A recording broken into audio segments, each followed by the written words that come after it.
Commander Zeftal's 6 eyes tracked the holographic display with growing unease. The neural pathways in his crystalline brain processed the data streams from across the galaxy, each signal more disturbing than the last. For 3 centuries, the Galactic Council had operated under a fundamental assumption.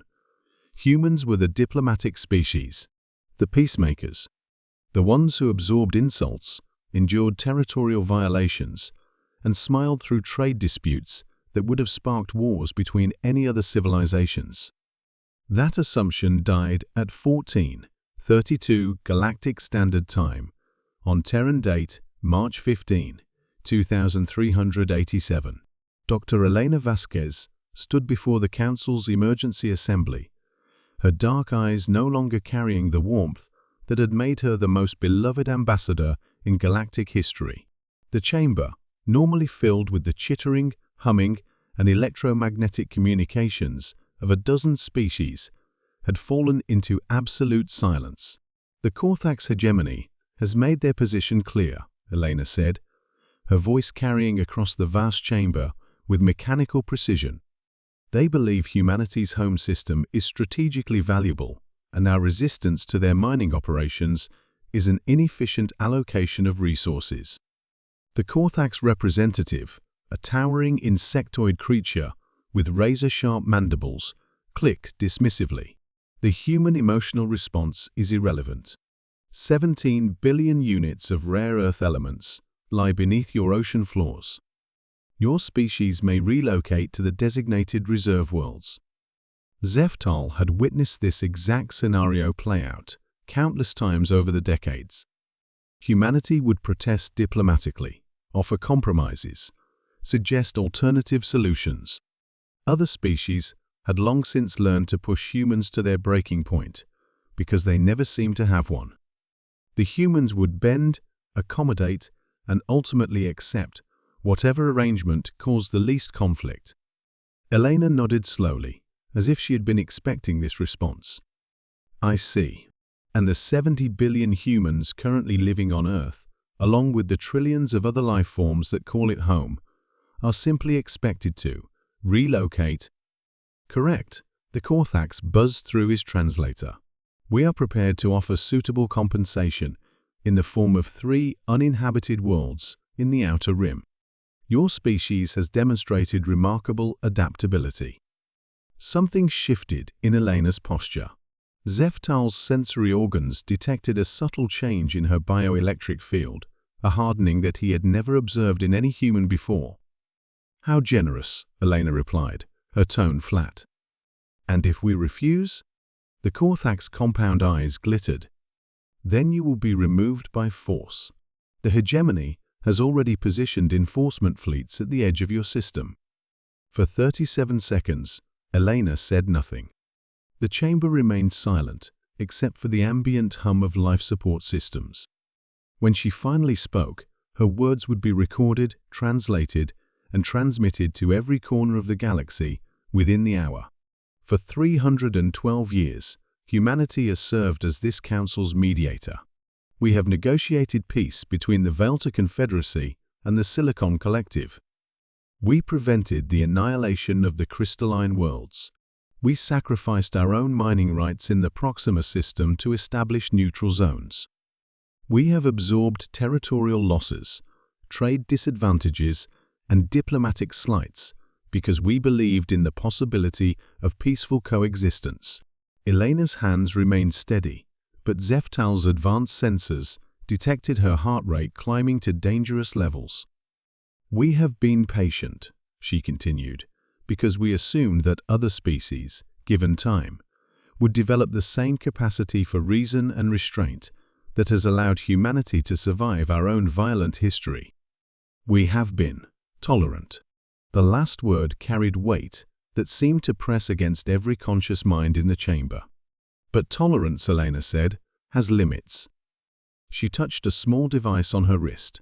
Throughout the chamber, holographic displays materialized, showing real-time feeds from across human space. The images were impossible to comprehend, at first vast structures emerging from Earth's oceans, previously unknown installations in the asteroid belt humming with energy and ships. Thousands upon thousands of ships, sleek and predatory, materializing from what had appeared to be empty space.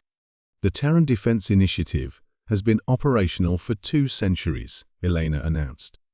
Every slight, every territorial violation, every compromise that humanity has endured has been carefully catalogued and prepared for. We have been building. We have been planning. We have been waiting for the moment when peaceful coexistence would prove impossible. The Korthax representative's mandibles began clicking frantically. This violates 17 different galactic treaties.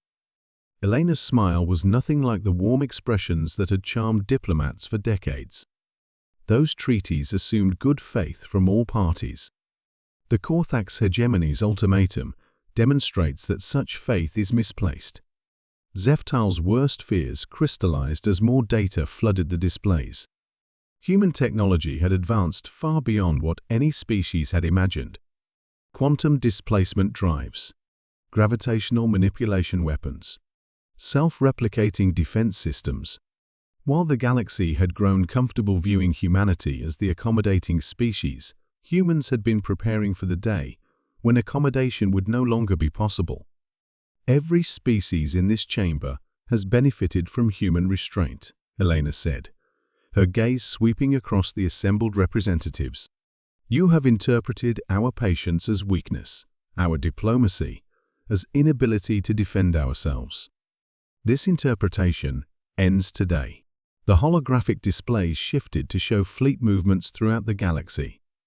Human ships were emerging from stealth positions near every major inhabited system, their numbers growing exponentially as self-replication protocols activated. Humanity withdraws from the Galactic Council, effective immediately. We will no longer serve as mediators for species that view cooperation as exploitation. The mining operation in the Sol system will not proceed. The Korthax enforcement fleet has 37 minutes to withdraw beyond the Orc cloud, or they will be removed. Elena's expression remained calm, but her words carried the weight of absolute certainty. For those species that have honored their agreements with humanity, trade, and diplomatic relations will continue as before. For those who have not. She paused, letting the implications settle. The age of human tolerance is over. As Elena turned and walked toward the chamber exit, Zeftal realized he was witnessing a fundamental shift in galactic power dynamics. Humanity hadn't just developed superior technology in secret, they had documented every injustice, calculated every loss, and prepared for this moment with a patience that no other species possessed. The humans had learned to wait. Now, the galaxy would learn what happened when their patience finally ended. The Korthax representative tried to speak, but Elena was already gone, leaving behind a chamber full of species, suddenly aware that the galaxy's most accommodating civilization had become its most dangerous one. And in the depths of space around Earth, humanity's true fleet continued to emerge from the darkness, ready to ensure that no one would ever again mistake their tolerance for weakness.